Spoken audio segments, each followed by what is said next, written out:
तो राजस्थान में बीजेपी को पूर्ण बहुमत मिल चुका है और आज जिन 4 राज्यों की मतगणना हुई है उनमें 3 यानी हिंदी पट्टी के जो 3 राज्य है, चाहे मध्य प्रदेश या फिर छत्तीसगढ़, और सबसे बड़ी बात राजस्थान, यहां पर बीजेपी की सरकार बनती हुई दिखाई दे रही है। यूं कहें कि बीजेपी की सरकार यहां बनने जा रही है, बहुमत बीजेपी को मिला है और राजस्थान में कांग्रेस को हार नसीब हुई है और रिवाज जो था हर 5 साल में सरकार बदलने का, वो लगातार बरकरार रहा है। जश्न मनाया जा रहा है बीजेपी के जयपुर ऑफिस में और दिल्ली के सेंट्रल मुख्यालय में भी जबरदस्त जश्न की तैयारी बीजेपी की तरफ से की जा रही है। बिल्कुल, भारतीय जनता पार्टी इस वक्त गदगद है और कहीं ना कहीं इसकी तस्वीरें हर एक राज्य से निकलकर भी सामने आ रही है। बीजेपी दफ्तरों के बाहर जश्न मनाया जा रहा है। ये भी एक तस्वीर हम आपको दिखा रहे हैं जहां पर कार्यकर्ताओं के ऊपर फूल बरसाए गए।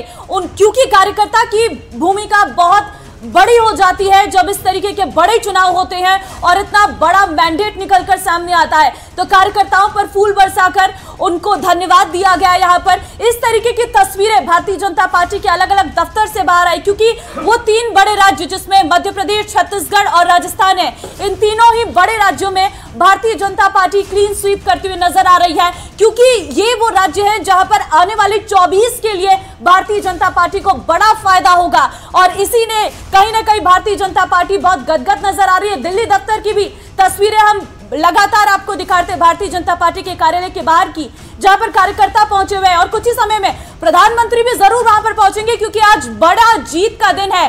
3 बड़े राज्य, हिंदी भाषी राज्य, जहां पर भारतीय जनता पार्टी ने जीत दर्ज की है।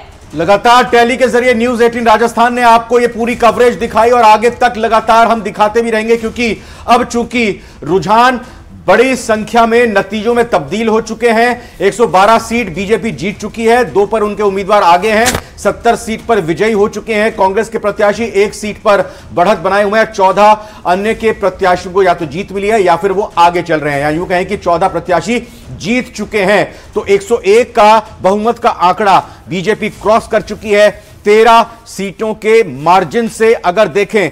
और साथ ही साथ आपको यह भी बता दें 2018 में जब नतीजे निकलकर सामने आए थे तो बीजेपी 73 सीटों पर जीत दर्ज कर पाई, तब 71 इस बार कांग्रेस को मिले हैं। ब्रेकिंग न्यूज आ रही है ममता। एक बड़ी खबर इस वक्त निकलकर सामने आ रही है, हनुमानगढ़ की 5 सीटों पर नतीजे घोषित हो गई हैं। आपको बता दें हनुमानगढ़ से निर्दलीय गणेश राज बंसल जीते हैं। बड़ी खबर इस वक्त पीलीभंगा से कांग्रेस के विनोद गोठवाल ने जीत दर्ज की है। साथ ही नोहर से कांग्रेस के अमित चाचाण जीते हैं। ये बड़े नाम, बड़े चेहरे। संग्रिया से अगर मैं बात करूं तो कांग्रेस के अभिमन्यु पूनिया जो है उन्होंने जीत दर्ज की है। तो ये हनुमानगढ़ की 5 सीटें जहां पर नतीजे इस वक्त निकलकर सामने आ गई है।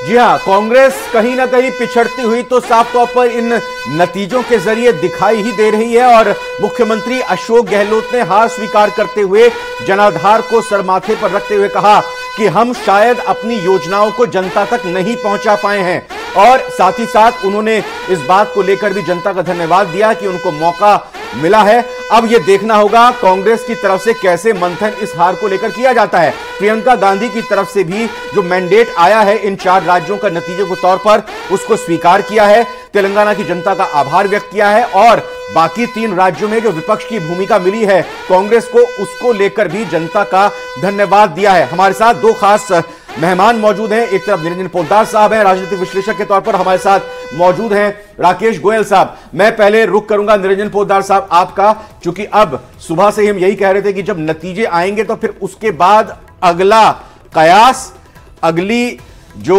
चर्चा है वो इस बात को लेकर होगी कि आखिर मुख्यमंत्री कौन बनने जा रहा है, कौन बनेगा मुख्यमंत्री। यह सवाल अब बड़ा हो चला है, हालांकि पहले जश्न भी मनाना जरूरी है। निरंजन जी देखिए रविंद्र जी, मेरा यह मानना है कि ऐसी परिस्थिति के अंदर भारतीय जनता पार्टी को अपना जो अनुभवी चेहरा है, और मैं बात कर रहा हूं वसुंधरा राजे सिंधिया जी की, और वसुंधरा राजे सिंधिया जी ने इस चीज को कहीं ना कहीं जिस तरीके से अंतिम ओवरों के अंदर उनको बैटिंग के लिए उतारा गया है, यानी कि कहने का तात्पर्य पहले उनको पीछे रखा गया जब चुनावों की जब रणभेरी शुरू हुई, लेकिन जब भारतीय जनता पार्टी को लगा कि कहीं ना कहीं राजस्थान के अंदर कुछ ना कुछ अप्रत्याशित घट सकता है तो वसुंधरा राजे जी को साथ में लिया। और आपने देखा होगा आखिरी जो मीटिंग थी प्रधानमंत्री जी की, उसके अंदर वो उनके साथ नजर भी आई। तो मुझे ऐसा लग रहा कि अपने अनुभवी चेहरे को ही आगे किया जाएगा। ठीक है, थोड़ा सा कार्यशैली के अंदर जी अगर उनका मेरा सवाल ये रहेगा, इसी के बीच आप इस जवाब को भी कंप्लीट करिएगा, क्या इसमें भी कश्मकश हो सकती है? मैं लौटूंगी इसी सवाल के साथ।